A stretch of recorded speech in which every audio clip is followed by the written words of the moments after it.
Summer 2014 began like every other summer Rachel Carter had known since becoming a park ranger in Missoula, Montana. Work was demanding, schedules were unpredictable, and every day carried responsibilities that stretched far beyond normal office hours. But Rachel had long since learned how to balance those demands with the most important part of her life, her 6-year-old son, Noah Carter. For years, the two of them had built a quiet life together after the death of Noah's father. It was not an easy life, but it was stable. Rachel worked hard. Noah grew up surrounded by books, school projects, and endless curiosity about the world around him. Among all his interests, one stood above the rest. He loved astronomy. Teachers often described Noah as thoughtful beyond his age. While other children talked about cartoons or sports, Noah spent hours reading simple books about planets, constellations, and famous astronauts. His fascination with the night sky became a special bond between him and his mother. Over time, they developed small traditions and private memories connected to that shared interest. Rachel treasured those moments because they reminded her that despite every challenge they had faced, they were still moving forward together. Everything changed during the second week of July. The phone call arrived on a Tuesday morning. Rachel's father, who lived alone near Eugene, Oregon, had suffered a severe stroke. Doctors warned family members that the next few days would be critical. The situation required immediate decisions. Rachel was the closest relative capable of helping coordinate medical care, finances, and long-term arrangements. The news left her facing an impossible problem. She needed to leave Montana immediately, but Noah was out of school for the summer, and there was nobody available to care for him on such short notice. Friends offered sympathy but were dealing with their own family obligations. Relatives lived hundreds of miles away. Childcare options were limited, especially with only a few hours to make arrangements.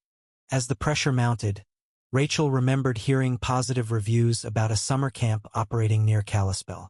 The program specialized in outdoor education and had built a strong reputation among local families.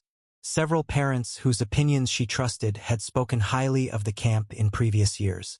After making inquiries, Rachel learned there was still space available. The camp director introduced herself as Helen Brooks. Everything about Helen seemed reassuring. She presented herself as experienced, organized, and devoted to children's welfare. She spoke confidently about the camp's safety procedures, educational activities, and staff training. Records provided to parents appeared professional. References seemed legitimate. Most importantly, Helen understood Rachel's emergency. She expressed sympathy regarding Rachel's father and assured her that Noah would be well cared for during the few days she needed to be away. Rachel wanted to believe her. The alternative was having no solution at all. By the following morning, arrangements had been completed. Noah was registered for the camp. Rachel repeatedly reminded herself that it would only be temporary. A few days, perhaps a week at most. Then she would return. The separation felt uncomfortable, but it also seemed manageable. After all, thousands of parents trusted summer camps every year. There was no reason to think this situation would be different. As Rachel prepared to leave Montana, Noah appeared excited about the experience ahead. The camp offered science activities, educational programs, and opportunities to meet other children. Everything seemed structured and safe. The final hours before Rachel's departure were filled with paperwork, phone calls, and travel planning. At every stage, Helen Brooks continued projecting reliability. Rachel left believing she had made the best decision possible under difficult circumstances. The drive to Oregon was consumed by concern for her father. Hospital updates arrived constantly. Doctors discussed treatment plans. Family members debated future care options. Days blurred together inside a cycle of medical decisions and uncertainty. Even so, Rachel checked on Noah regularly. Each update appeared positive. Messages from the camp indicated that Noah was settling in well. Nothing sounded unusual. Nothing raised alarm. Nothing suggested that disaster was approaching. As her father's condition slowly stabilized, Rachel finally began planning her return to Montana. Relief started replacing panic. The crisis seemed to be easing. She expected to return home, pick up Noah, and resume the life they had temporarily placed on hold. The timeline felt straightforward. The future seemed predictable again. For days after leaving Montana, Rachel began the trip back. Throughout the journey, she focused on practical matters. There would be school preparations later in the summer, work responsibilities waiting in Missoula, medical arrangements for her father that still needed coordination, normal concerns, ordinary concerns, the kind of concerns people have when they believe their families are safe. As she neared Kalispell, Rachel started making plans for Noah's remaining summer break. She thought about upcoming birthdays, school supplies, and the astronomy museum trip she had promised him months earlier. For the first time in days, she felt hopeful. The worst appeared to be behind her. She had no way of knowing that the most difficult chapter of her life was only beginning. Somewhere between Missoula and Kalispell, the future Rachel expected quietly disappeared. The trusted camp director, the temporary arrangement, the promise that Noah would be safe for a few days. All of it was already unraveling. By the time Rachel reached Montana, events had moved far beyond anything she could imagine. The summer of 2014 was about to become the dividing line of her life. Everything before it would belong to one story. Everything after it would belong to another. And at the center of that second story was a 6-year-old boy named Noah Carter, a woman named Helen Brooks, and a mystery that would remain unsolved for years. Rachel Carter expected relief when she returned to Montana. For 4 days, her life had revolved around hospital updates, insurance paperwork, conversations with doctors, and the uncertain future of her father in Oregon. The situation remained serious, but it was no longer critical. For the first time since receiving the phone call that had pulled her away from home, she believed things were beginning to stabilize. Throughout the drive back, her thoughts stayed fixed on Noah. She imagined the stories he would tell about camp. She imagined hearing about new friends, science activities, and the endless questions he always seemed to have about the world. The temporary separation had been difficult, but it was almost over, or so she believed.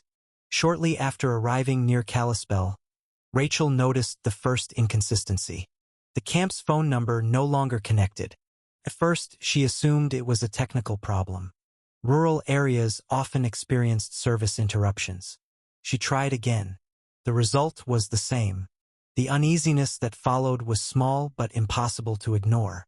She continued toward the camp expecting a simple explanation. Instead, she found confusion. The program that had been operating only days earlier was no longer functioning. The registration office was closed. Staff members were nowhere to be found. Several parents had already arrived looking for answers. Some were frustrated. Others were frightened. Nobody seemed to know exactly what had happened. Rachel immediately began asking questions. The responses made no sense. According to scattered information from local contacts, Helen Brooks had informed some people that the camp was ending operations unexpectedly. Others claimed they had received no notice at all. Several parents had already picked up their children during the previous days. Others were still trying to locate staff members. As the hours passed, one fact became impossible to ignore. Nobody could tell Rachel where Noah was. The uncertainty quickly turned into panic. Calls were made to local authorities. Records were reviewed. Attempts were made to locate Helen Brooks. Every effort produced more questions.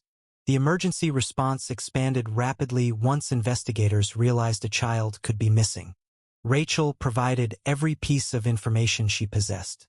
Registration documents, contact records, payment receipts, background information, everything. Detectives began reviewing the material immediately. The first major discovery arrived within 24 hours. The address Helen Brooks had listed on official documents did not exist. Investigators checked county records. Nothing matched. The discrepancy triggered deeper scrutiny. Soon another problem appeared. Employment records associated with Helen contained inconsistencies. Professional certifications could not be verified. References listed on paperwork led nowhere. phone numbers connected to disconnected accounts or individuals with no knowledge of the woman. The situation grew darker with every passing hour. What had initially appeared to be an organized summer camp now looked increasingly suspicious. Rachel found herself repeating the same information again and again to investigators. The details never changed. Helen had appeared professional. Parents trusted her. Nothing had seemed unusual. Nothing had suggested danger. Yet Noah was gone. By the end of the first week, state investigators joined local authorities. The possibility that Noah had been abducted could no longer be ignored. Rachel's life became divided into interviews, updates, and waiting. The waiting was the worst part. Every incoming phone call carried hope. Every update carried disappointment. Search efforts expanded across Montana. Law enforcement examined travel records, vehicle registrations, and financial transactions connected to Helen Brooks. The results were alarming. The identity itself appeared fraudulent. The driver's license used during registration was fake. Supporting documents contained fabricated information. The woman known as Helen Brooks seemed to have constructed an entire life that existed only on paper. Investigators struggled to find evidence of who she really was. Meanwhile, news coverage began spreading throughout Montana, then neighboring states. Photographs of Noah appeared on television broadcasts, online reports, and community bulletins. Tips started arriving. Most were useless. A few seemed promising. None led to Noah. Rachel followed every development obsessively. She learned how quickly hope could rise and collapse. A reported sighting in Idaho produced nothing. Another lead in Wyoming ended the same way. Days turned into weeks. Weeks became months. Summer ended. Autumn arrived. Noah should have been starting second grade. Instead, his desk remained empty. As public attention increased, federal agencies became involved. The case crossed beyond local concern. Investigators believed Helen had likely moved Noah out of Montana shortly after the disappearance. That possibility dramatically complicated the search. Every state line created new challenges. Every passing day widened the gap between Noah and those searching for him. Rachel refused to stop cooperating. She attended every meeting, answered every request, reviewed every update. Friends encouraged her to rest. Family members worried about her. None of it mattered. Only Noah mattered. During one strategy meeting, investigators asked whether Noah possessed any unique identifying habits, interests, or memories that could someday help establish his identity if he were found. Rachel thought carefully. Physical descriptions could change. Children grew. Haircuts changed. Appearances evolved. But one thing remained fixed in her mind. Noah's fascination with astronomy. More specifically, the phrase they had shared for years. A phrase connected to countless conversations about stars and navigation. A phrase Noah knew better than almost anything else. Rachel insisted that investigators include it in the official file. North Star always leads the way home. Those words became part of the case record. At the time, nobody viewed the detail as especially significant. It was simply another note among hundreds of pages. Another small piece of information in a growing investigation. But Rachel refused to let it be forgotten. If Noah was alive somewhere, she believed he would remember. Children forgot many things, but they did not forget everything. Months passed. The first anniversary of Noah's disappearance approached. Authorities continued searching. The case remained active. Yet the reality became harder to escape. No arrests had been made. No verified sightings existed. No trace of Helen Brooks had been found. Investigators knew a crime had occurred. They simply did not know where the people responsible had gone. For Rachel, every day became part of a new reality she never wanted. The reality of a parent searching for a missing child.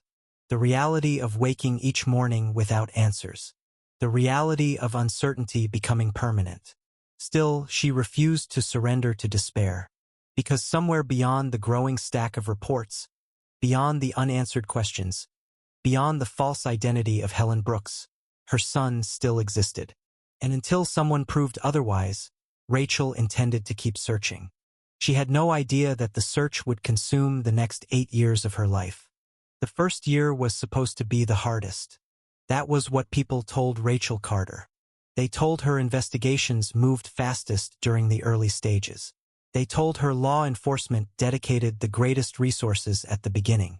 They told her that if Noah was going to be found quickly, it would likely happen within the first few months. Rachel listened. Then the first year ended. Noah was still missing. The second year arrived carrying fewer phone calls, fewer media requests, and fewer promises. The investigation remained active, but reality had begun to change. New cases entered the system. New emergencies demanded attention. New families experienced tragedies of their own. Rachel understood how the process worked, yet understanding did nothing to lessen the pain. To her, Noah's disappearance was not an old case. It was the center of her entire life. By early 2015, she had stopped measuring time through birthdays, holidays, or work schedules. She measured time through search efforts. Every month became another opportunity to follow a lead. Every season became another reminder that Noah was growing older somewhere without her. Her position as a park ranger provided stability, but nearly every free moment belonged to the search. She attended conferences focused on missing children. She connected with nonprofit organizations throughout the country. She learned how families survived years of uncertainty. More importantly, she learned how many never received answers. That realization frightened her more than anything else, because it transformed Noah's disappearance from a nightmare into a possibility that could last forever. Rachel refused to accept that possibility. Throughout 2015 and 2016, she expanded her efforts far beyond Montana. She traveled across Idaho, Washington, Oregon, Wyoming, and Utah. She spoke with advocacy groups.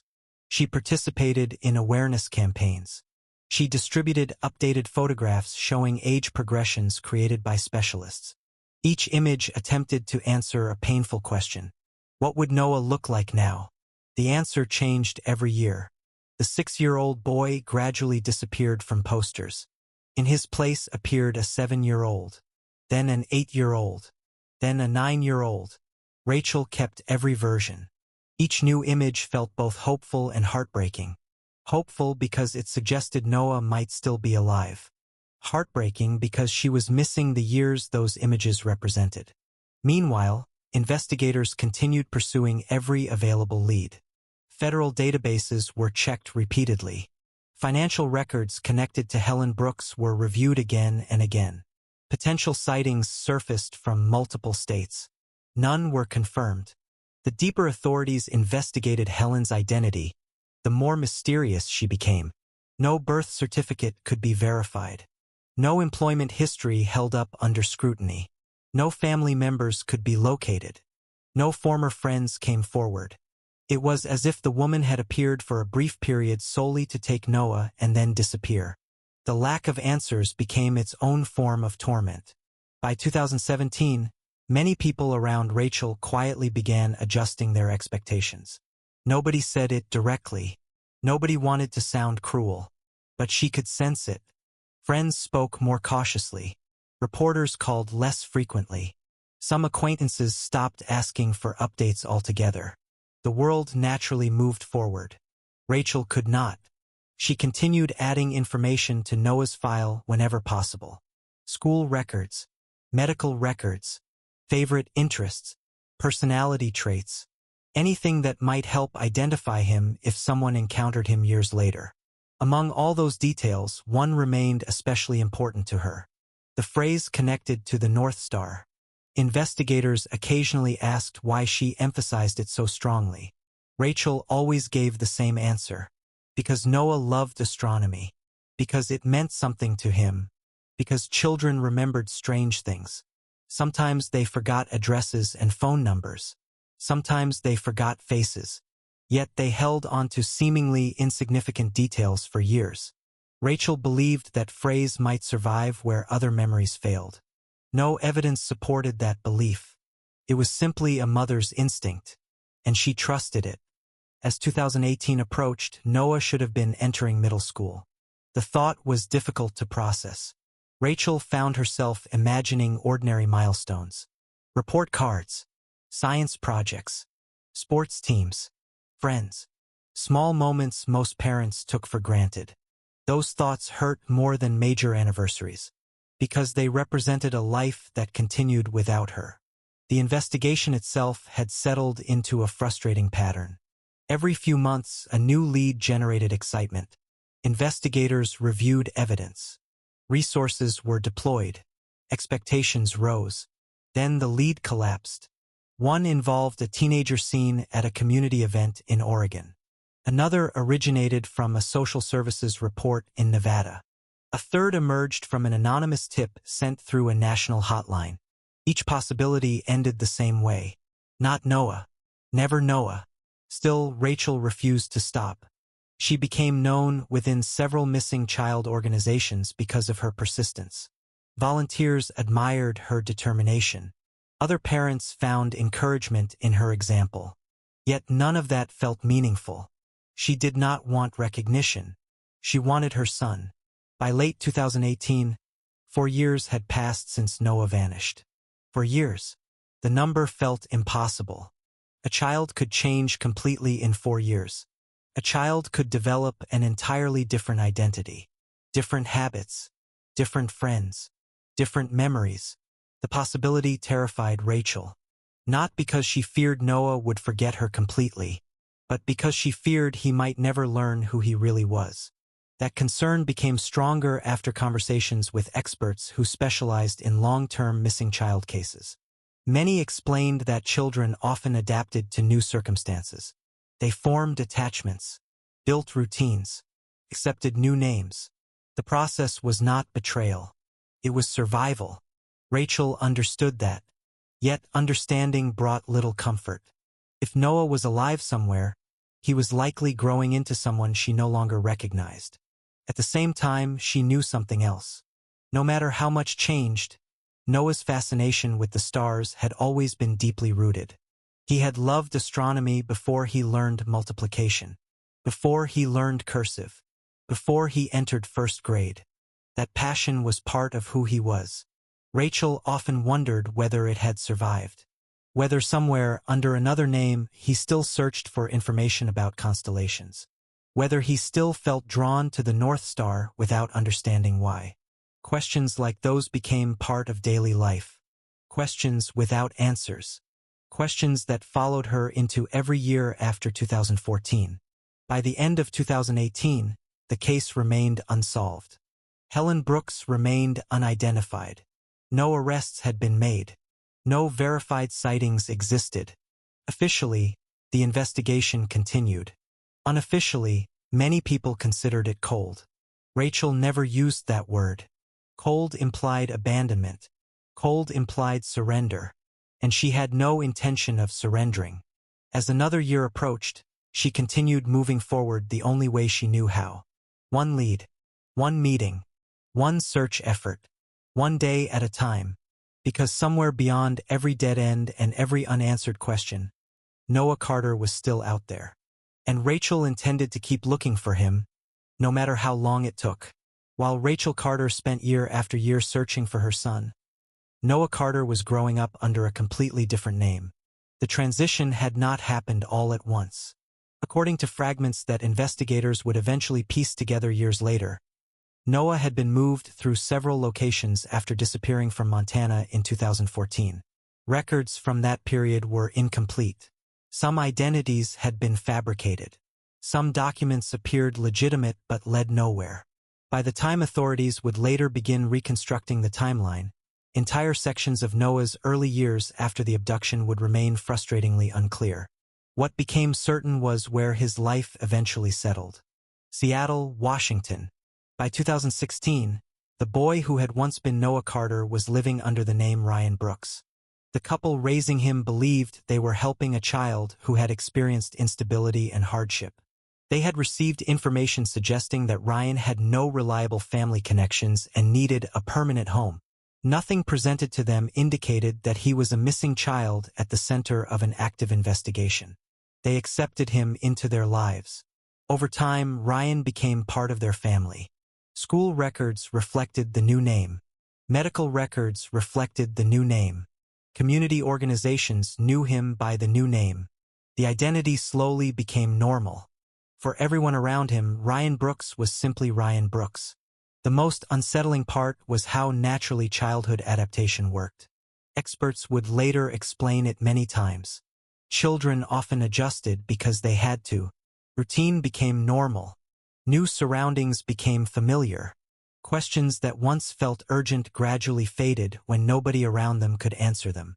Ryan still carried memories from earlier years, but they existed like disconnected pieces of a puzzle. Certain details remained vivid. Others became blurred. Many simply disappeared. He occasionally remembered Montana without understanding why specific images remained important. He remembered bits of information connected to school before Seattle. He remembered certain facts about astronomy. He remembered feeling attached to a different version of his life. What he could not remember clearly was how all those pieces fit together. As the years passed, Ryan became known as a thoughtful student. Teachers frequently noted his intelligence. He developed a reputation for asking unusually detailed questions during science lessons. Among all academic subjects, astronomy continued to dominate his interests. That fascination survived every change. It survived every relocation. It survived every missing piece of memory. It survived even the loss of his original identity. By middle school, Ryan spent enormous amounts of time studying stars, planets, and space exploration. Teachers encouraged the interest. School counselors viewed it as a positive outlet. Friends simply accepted it as part of who he was. Nobody considered it unusual. Every child had something they loved. For Ryan, it happened to be the night sky.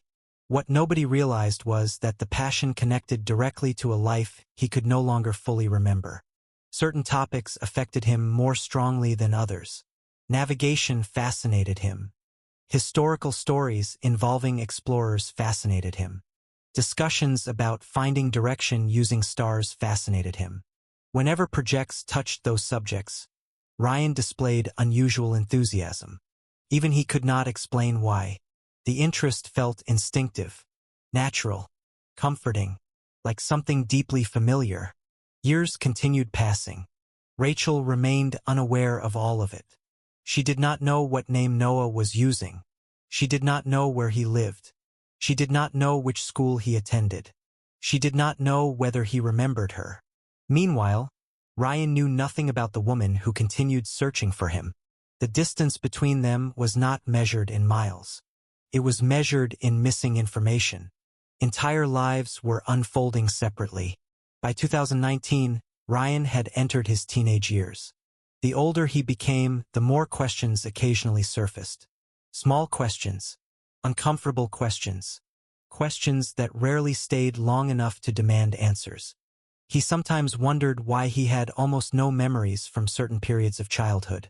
He sometimes noticed gaps when classmates discussed family history. Assignments involving ancestry or early childhood memories felt strangely difficult. The missing pieces bothered him occasionally, but not enough to disrupt daily life. After all, many people carried incomplete childhood memories. There seemed no reason to believe his situation was different. Then came 2020. Then 2021. Life moved forward. School continued. Academic expectations increased. Future plans became more important.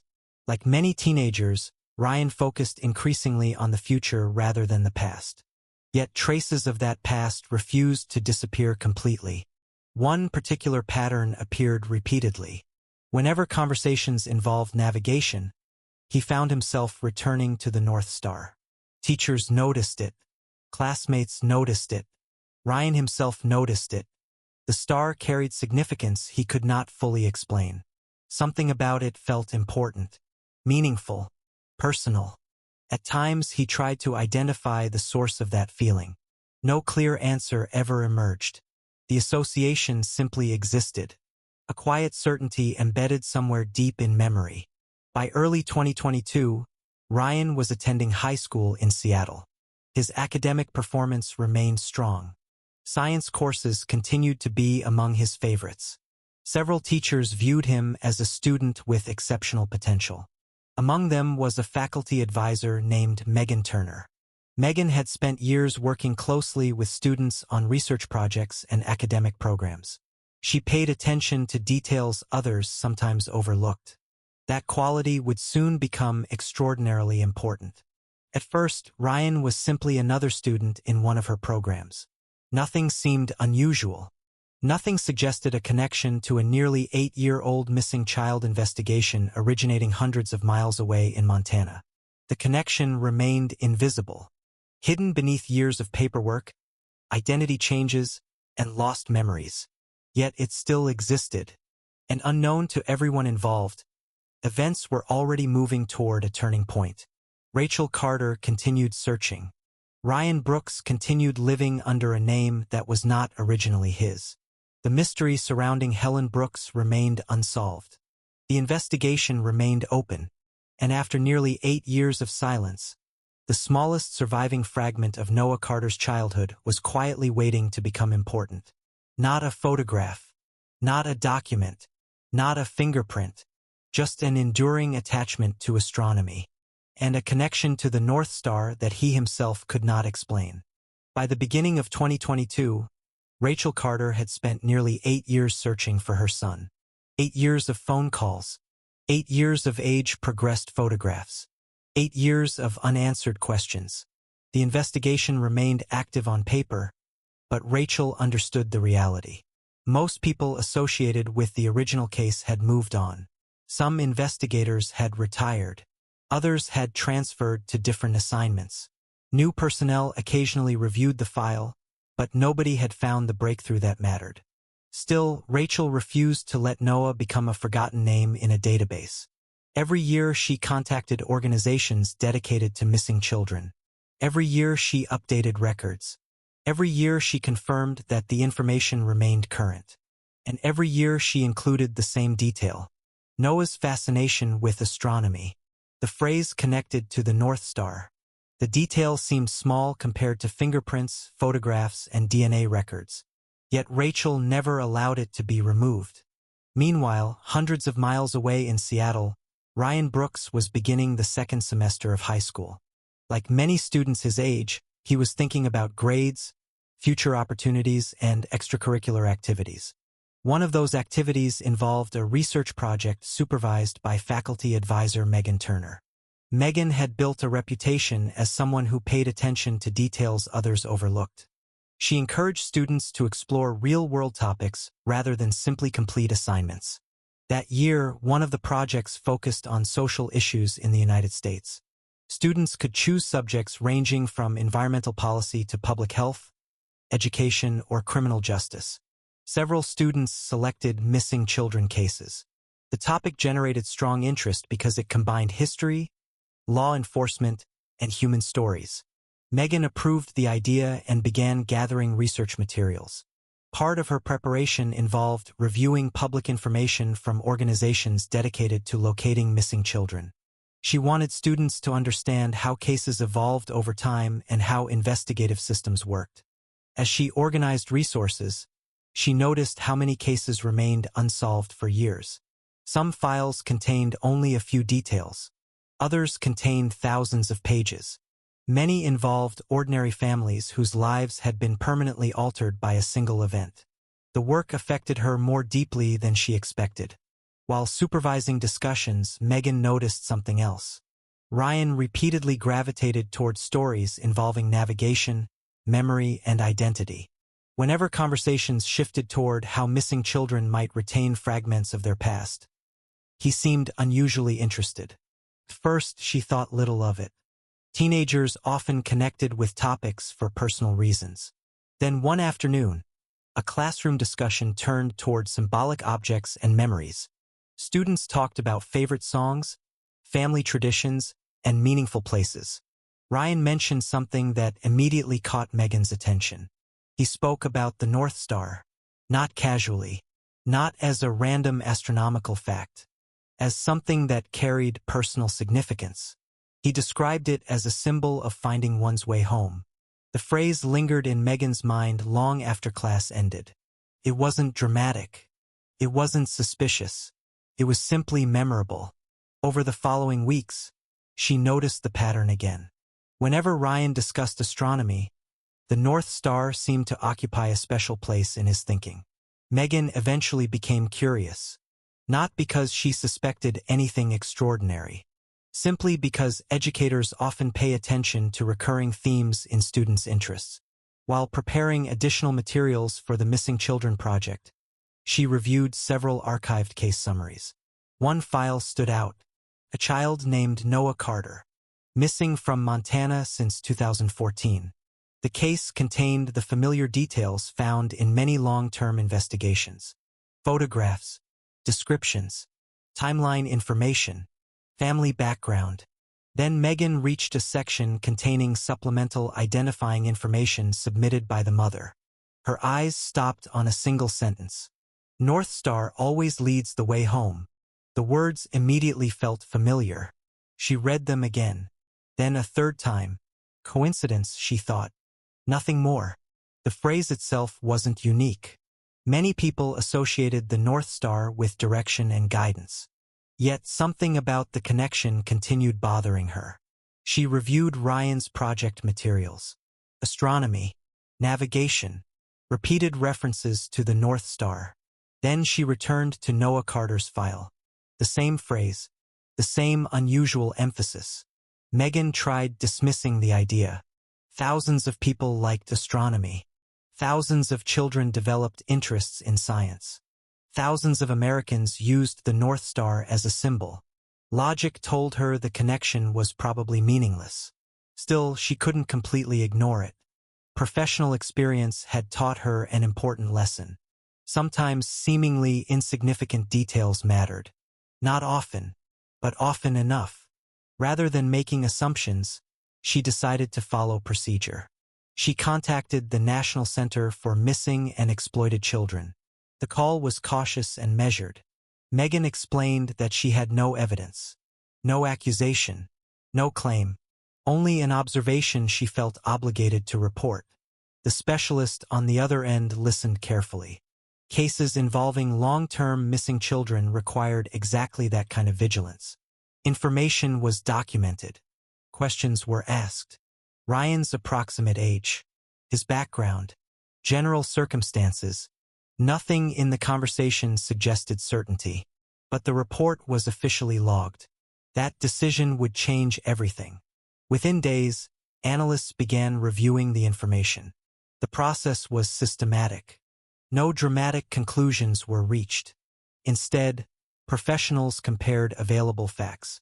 Ryan's age aligned closely with Noah's. The timeline was possible. The geographic movement from Montana to Washington could not be ruled out. Most importantly, the original file already contained Rachel's long-standing note regarding the North Star. For the first time in years, someone opened Noah Carter's case and discovered information that had not been examined before. The review expanded. Additional records were requested. Background information was cross-referenced. Questions that had remained dormant for years suddenly returned to life. Investigators still had no proof, but they now possessed something they had lacked for a long time: a credible reason to look again.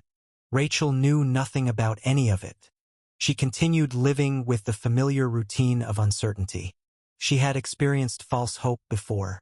Too many times. No phone calls arrived. No updates reached her. No indication suggested that the case was moving in a new direction. Yet behind the scenes, the file was no longer sitting untouched. New eyes were examining old information. New questions were being asked. And for the first time since Noah disappeared in 2014, those questions were pointing toward a teenager in Seattle named Ryan Brooks. A teenager who still loved astronomy. A teenager who still felt an unexplained connection to the North Star. And a teenager who had no idea that the smallest surviving fragment of his childhood memory had just reopened the search that had defined his mother's life for nearly 8 years. The report submitted by Megan Turner entered the system quietly. There was no dramatic announcement, no urgent press conference, No sudden breakthrough that instantly transformed the investigation. Instead, the process moved exactly the way real investigations often move. Carefully, methodically, and with extreme caution. The professionals reviewing Noah Carter's case understood the stakes. An incorrect identification could devastate multiple families. A mistaken assumption could create emotional damage that lasted for years. Every possibility had to be verified. Every conclusion had to be supported by evidence. The first step involved comparing available records. Investigators examined Ryan Brooks's documented history. They reviewed dates, locations, school records, and available information regarding his early years. The more they looked, the more questions emerged. Certain portions of Ryan's childhood history appeared unusually difficult to verify. Some records began later than expected. Several explanations existed for that. None of them automatically suggested criminal activity. But the inconsistencies were significant enough to justify deeper review. For the first time in years, Noah Carter's file moved from a dormant investigation to an active priority. Meanwhile, Rachel Carter continued her normal routine. By spring 2022, she had learned not to expect miracles. Hope had become complicated. During the early years after Noah disappeared, every phone call triggered optimism. Every lead felt promising. Every update seemed capable of changing everything. Years of disappointment had altered that mindset. Now she approached developments carefully. Hope still existed, but it existed alongside caution. She protected herself from expecting too much. Unknown to Rachel, federal investigators were already taking steps that could potentially answer questions that had haunted her since 2014. Case specialists contacted agencies responsible for child welfare records. Historical documents were requested. Archived reports were reviewed. Information gathered during Noah's original disappearance was compared against Ryan's background. Several investigators became increasingly interested in the similarities. Age alignment, timeline compatibility, physical characteristics, educational history. None of those factors proved identity. But together they created a pattern impossible to ignore. The review expanded. Then came the conversation investigators had been moving toward from the beginning. DNA testing. Unlike assumptions, memories, or photographs, genetic evidence could provide certainty. If Ryan Brooks was truly Noah Carter, DNA would reveal it. If he was not, the investigation would continue elsewhere.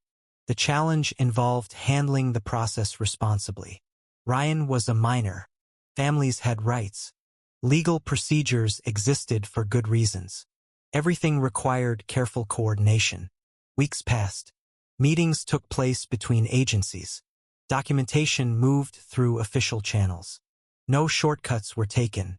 Throughout that period, Megan Turner remained involved only as the person who had originally submitted the observation. She understood that professionals were now handling the matter. Still, she could not stop thinking about it. The possibility felt enormous. What if a simple classroom discussion had reopened an 8-year-old missing child case? What if the connection was real? At the same time, she worried about being wrong. That concern was shared by investigators. Nobody wanted to create false expectations, especially not for Rachel Carter. Her file contained years of unsuccessful leads. Investigators understood exactly how many times Hope had appeared before disappearing. That history influenced every decision. Eventually, enough preliminary information existed to move forward. DNA samples were collected according to standard procedures. The request itself generated new questions. Ryan had spent most of his life believing he was Ryan Brooks. He understood that investigators were examining historical records connected to his early childhood. He understood that questions existed regarding his past. But nobody rushed to conclusions. Nobody presented assumptions as facts. Professionals explained only what could be supported by evidence. Even so, uncertainty began spreading through multiple lives simultaneously. Ryan found himself confronting possibilities he had never considered. The family that had raised him faced difficult emotions of their own. And hundreds of miles away, Rachel unknowingly stood on the edge of a moment she had waited nearly 8 years to experience. The testing process took time. Every day felt longer than normal. Investigators reviewed additional materials while waiting. Rachel's original case file received renewed attention. Old reports were reopened. Early interviews were re-examined. The phrase connected to the North Star appeared repeatedly throughout the documentation. A detail many people had once considered insignificant suddenly seemed remarkably important. Because without it, Meghan Turner might never have made the connection. Without it, Ryan Brooks would likely have remained another teenager living an ordinary life in Seattle. Without it, Noah Carter's case might have remained unsolved. Then the results arrived. For several moments, the findings existed only as data. Numbers, scientific conclusions, technical certainty. Then those results became something much larger. The DNA confirmed a biological relationship. There was no ambiguity, no uncertainty, no need for further debate. Ryan Brooks and Rachel Carter shared the genetic connection expected between parent and child. After nearly 8 years, investigators finally possessed proof. Ryan Brooks was Noah Carter. The confirmation transformed the entire case. The mystery was no longer whether Noah had survived. He had. The mystery was no longer whether he had been found. He had. New questions immediately replaced the old ones. How had he moved through multiple locations after disappearing? Who had been involved? What exactly had Helen Brooks done? Where had Noah spent the earliest months after his abduction? Those questions still mattered. But for Rachel Carter, one fact overshadowed everything else. Her son was alive. Investigators spent days preparing next steps. Cases involving long-term family separation required sensitivity. Emotional consequences could be significant. Professionals from multiple disciplines participated in planning. Child welfare experts, psychologists, federal investigators, legal advisors. Everyone understood the importance of proceeding carefully. Meanwhile, Rachel continued living inside the ordinary routine that had defined her life for years. Work responsibilities, advocacy efforts, periodic case updates. The familiar cycle. Nothing about the morning she eventually received the call seemed different from countless other mornings. At least not at first. Then her phone rang. The number belonged to an investigator. That alone was enough to attract attention. Rachel answered, expecting another routine update, another review, another administrative discussion. Instead, she heard words she had imagined thousands of times. Words she had desperately wanted to hear. Words she had slowly convinced herself might never come. Investigators informed her that a major development had occurred. Possible identification had been made. Evidence had been reviewed. Testing had been completed. The results were conclusive. For a moment, nearly 8 years of uncertainty seemed to collapse into a single point in time. The search that had consumed so much of her life was no longer moving toward an answer. It had found one. Somewhere in Seattle, a teenager known as Ryan Brooks had just become Noah Carter again. And for the first time since the summer of 2014, Rachel Carter knew that her son was alive. The confirmation that Ryan Brooks was actually Noah Carter changed everything, but it did not immediately solve every problem. In many ways, it created a new set of challenges. For nearly 8 years, investigators had focused on finding a missing child. Now they had found him. The question became how to reconnect two lives that had been separated for almost a decade. The answer required patience. It required planning. And it required everyone involved to understand that recovery was not as simple as identification.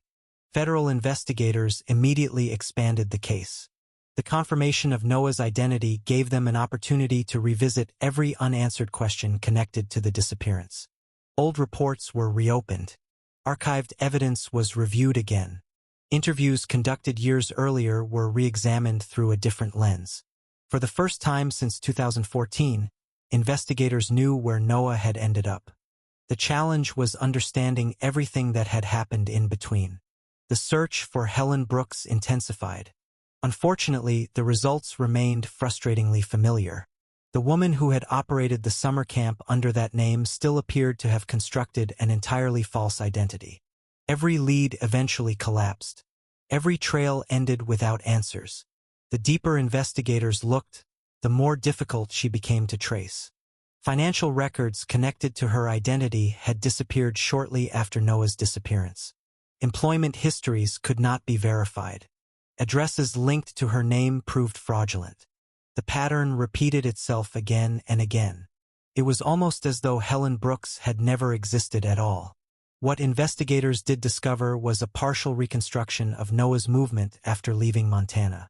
The information came from records scattered across multiple states. Some documents had been archived. Others were incomplete. Several only became meaningful after Noah's identity was confirmed. The emerging timeline suggested that Noah had been moved repeatedly during the months following his disappearance. Different locations, different adults, different identities. The process appeared deliberate. Authorities believed the constant movement had helped conceal his true identity while making future tracking almost impossible. The evidence also supported something investigators had suspected for years. Helen Brooks had likely not acted entirely alone. Too many logistical challenges existed. Too many transitions had occurred. Too many opportunities for assistance appeared throughout the timeline. Yet, identifying additional participants proved extremely difficult. Most records were old. Memories had faded. Potential witnesses struggled to recall details accurately. As investigators worked through those questions, Noah faced a different reality. The teenager known for years as Ryan Brooks was suddenly confronting information that challenged everything he believed about himself. Professionals guided the process carefully. Nobody expected immediate understanding. Nobody expected simple answers. Noah had spent most of his conscious life believing one version of his history. Now another version had emerged. And unlike ordinary family discoveries, this one carried the weight of a federal missing child investigation. The emotional impact was significant. Questions multiplied quickly. Who was Noah Carter? Who was Ryan Brooks? Which life represented his real identity? The answer, according to counselors working with him, was more complicated than either name alone. Both experiences were part of him. Neither could simply be erased. Meanwhile, Rachel Carter entered a period she had imagined countless times but never truly expected to reach. For years she had dreamed about finding Noah. She had imagined where he might be. She had imagined what he might look like. She had imagined what she would say if the opportunity ever arrived. Reality turned out to be far more complex. Because Noah was no longer 6 years old. He was 14. He carried 8 years of experiences Rachel had never witnessed. 8 years of friendships. 8 years of education. 8 years of memories built without her. Rachel understood this better than anyone. That understanding became one of her greatest strengths during the process. Rather than trying to reclaim lost years, she focused on building trust. Professionals involved in the reunification effort later noted how carefully she approached every step. She listened. She respected boundaries. She accepted guidance from counselors and child welfare specialists. Most importantly, she never treated Noah as if the missing years could simply disappear. The first exchanges of information happened gradually. Photographs, family history, stories from Noah's early childhood, details about relatives, details about his father, details about the life that had existed before 2014. Some information felt familiar to Noah. Other details felt completely new. Yet certain pieces connected immediately. The strongest connection involved astronomy. Investigators and counselors had expected the North Star phrase to play a role in identifying Noah. What they had not fully anticipated was how deeply the subject itself remained embedded in his identity. Despite years of separation, his passion for astronomy had survived. The realization affected Rachel profoundly. For years she had hoped the memory remained somewhere inside him. Now she knew it had. Not perfectly, not completely, but enough. Enough to help bring him home. As summer 2022 approached, investigators reached another important conclusion. While they could establish Noah's identity with certainty, proving criminal responsibility against specific individuals would be much harder. The passage of time had damaged the case. Evidence had disappeared. Records were incomplete.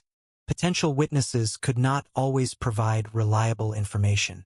The investigation remained active, but prosecutors faced significant obstacles. Those realities frustrated everyone involved. Rachel wanted answers. Noah deserved answers. Investigators wanted accountability. Yet the legal system required evidence strong enough to withstand scrutiny. At that moment, much of that evidence simply did not exist. By mid-2022, authorities publicly confirmed the identification. The announcement generated significant media attention. Journalists across the country covered the story. A missing child found alive after nearly 8 years. A classroom project that helped reopen the case. A teacher who noticed a detail others might have overlooked. The story captured national interest. But behind every headline remained a family attempting to navigate an extraordinarily difficult transition. For Rachel, the publicity mattered far less than the person at the center of it. For Noah, the attention often felt overwhelming. Professionals worked hard to protect his privacy. They understood that healing mattered more than publicity. As the months continued, one fact became undeniable. The mystery of Noah Carter's disappearance had finally been solved. The mystery of Helen Brooks had not. The woman responsible for changing so many lives remained unidentified. No arrests had been made. No definitive explanation had emerged. Investigators continued searching, but progress remained slow. Still, for the first time since the summer of 2014, the most important question no longer lacked an answer. Noah Carter had been found. He was alive. And after nearly 8 years of uncertainty, both he and Rachel were finally moving toward a future that belonged to them instead of a mystery. The months that followed were not simple. Many people expected a happy ending the moment Noah Carter was found. They imagined that 8 years of pain would disappear the instant mother and son were reunited. The reality was far more complicated, and in many ways far more human. By the fall of 2022, Rachel Carter and Noah were no longer separated by uncertainty, but they were still separated by time. Time had become the invisible challenge neither of them could avoid. 8 years was long enough for a child to become a teenager. Long enough for habits to form.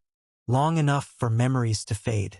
Long enough for two people who loved each other to become strangers in certain ways. The professionals guiding the reunification process understood this. They encouraged patience. They encouraged honesty. Most importantly, they encouraged both Rachel and Noah to stop viewing the situation as a return to the past. The past could not be recovered. What had been lost between 2014 and 2022 would always remain lost. The goal was not to recreate the life they once had. The goal was to build a new one. Rachel accepted that truth earlier than most people expected. For years she had imagined finding Noah. But once he was found, she realized that the search itself had changed her. The woman who had dropped her 6-year-old son at a summer camp in 2014 no longer existed. Years of grief, determination, and uncertainty had transformed her. Noah had changed too. The teenager who emerged from the investigation carried experiences Rachel had never witnessed. He had friendships she knew nothing about, teachers she had never met, memories she could never fully share. For a time, both struggled with the reality of that distance. Neither blamed the other. Neither wanted conflict. Yet both understood that healing required more than relief. It required work. The process moved slowly. Conversations gradually became easier. Shared memories began resurfacing. Family photographs filled in missing pieces. Old stories connected scattered fragments of Noah's childhood. Certain details surprised him. Others felt strangely familiar. Some memories returned unexpectedly. A favorite book, a family tradition, an old birthday celebration, a forgotten relative. None of these moments arrived dramatically. Most appeared quietly, like pieces of a puzzle finally finding where they belonged. Among all the discoveries, one remained especially meaningful. Astronomy, the subject that had survived every identity change. The passion that had followed Noah across 8 years and multiple lives. Rachel often reflected on that fact. She had spent years wondering whether anything from his childhood remained intact. The answer had been there all along. Not hidden inside a photograph. Not hidden inside a legal document. Hidden inside an interest that never disappeared. The connection to the stars had survived when almost everything else had changed. By late 2022, investigators continued working on the unresolved portions of the case. The search for Helen Brooks remained active. New information occasionally surfaced. None of it produced the breakthrough authorities hoped for. The woman responsible for Noah's disappearance remained unidentified. No arrest followed. No courtroom proceedings took place. No public confession emerged. For many people, that absence of justice felt frustrating. Rachel understood those feelings. She had lived with unanswered questions longer than anyone. She wanted to know who Helen really was. She wanted to know why Noah had been taken. She wanted to know who had helped conceal his identity. She wanted to understand the missing months that investigators could never fully reconstruct. Yet as 2022 drew closer to its end, Rachel found herself thinking less about the questions that remained unanswered and more about the answer she finally possessed. Noah was alive. For nearly 8 years, she had not known whether her son was safe. Now she did. For nearly 8 years, she had wondered whether he remembered anything about the life they once shared. Now she knew he had. For nearly 8 years, she had feared that time might erase every connection between them. Now she understood that some connections run deeper than memory. The story attracted national attention throughout the final months of the year. Journalists continued covering developments. Advocacy organizations cited the case as an example of why long-term investigations matter. Child welfare professionals pointed to the role that persistence played in the outcome. Investigators highlighted the importance of maintaining accurate records. Many people focused on the DNA evidence that ultimately confirmed Noah's identity. Others focused on Megan Turner and the observation that reopened the case. But those closest to the story often saw something different. They saw a chain of small decisions. Rachel refusing to stop updating the file. Investigators refusing to close the case. A teacher refusing to ignore an unusual detail. Professionals refusing to dismiss a possibility simply because years had passed. No single act solved the mystery. The solution emerged because many people chose not to give up. As winter approached, Rachel and Noah spent their first holiday season together since 2014. It was not perfect. Nothing about their situation was perfect. There were still difficult conversations ahead. There were still years of healing left to do. There were still moments when grief appeared unexpectedly. But for the first time in a very long time, those challenges belonged to a future they would face together. That alone felt extraordinary. On the final days of 2022, the case that had once seemed destined to become another unsolved disappearance officially entered a new chapter. The missing child had been found. The family had been reunited. The future remained uncertain, but it was finally a future instead of a question. And perhaps that is what this story ultimately reveals. People often imagine that hope is something dramatic, something powerful, something impossible to miss. But real hope is usually much quieter than that. Sometimes it looks like a mother updating a file year after year when nobody expects results. Sometimes it looks like a teacher paying attention to a detail others might overlook. Sometimes it looks like a teenager holding on to a small piece of himself without understanding why it matters. And sometimes, after years of silence, loss, and unanswered questions, hope becomes the bridge that carries someone home. Because the truth is that lives are rarely changed by one extraordinary moment. More often, they are changed by ordinary people making one more phone call, asking one more question, taking one more step, and refusing to quit when quitting would be easier. And in the end, it was not luck that brought Noah Carter home. It was the quiet determination of people who chose, year after year, not to stop believing that he could be found. Thank you so much for spending your time with us and listening to today's story all the way to the end. Your support, attention, and willingness to hear stories like this truly mean more than words can express. The journey of Rachel and Noah reminds us that even when hope seems distant, it should never be abandoned. Life does not always provide immediate answers, and some roads are far longer than we expect. Yet persistence, love, and the determination to keep moving forward can sometimes accomplish what once seemed impossible. This story is a reminder that small actions matter, that memories can endure through the passing of years, and that one person's decision not to give up can change a life forever. Perhaps the most important lesson is that family is not defined only by time spent together, but also by the strength of the bond that survives separation, hardship, and uncertainty. Hope may grow quiet, but it does not have to disappear. If this story touched your heart or gave you something to think about, we would greatly appreciate your support. The simplest way to help our channel continue sharing meaningful stories is by clicking the like button, leaving a comment below to share your thoughts and feelings, and subscribing to the channel. Your encouragement helps us continue bringing these powerful and inspiring stories to more people around the world. Thank you again for being here with us today. We look forward to sharing another meaningful story with you very soon.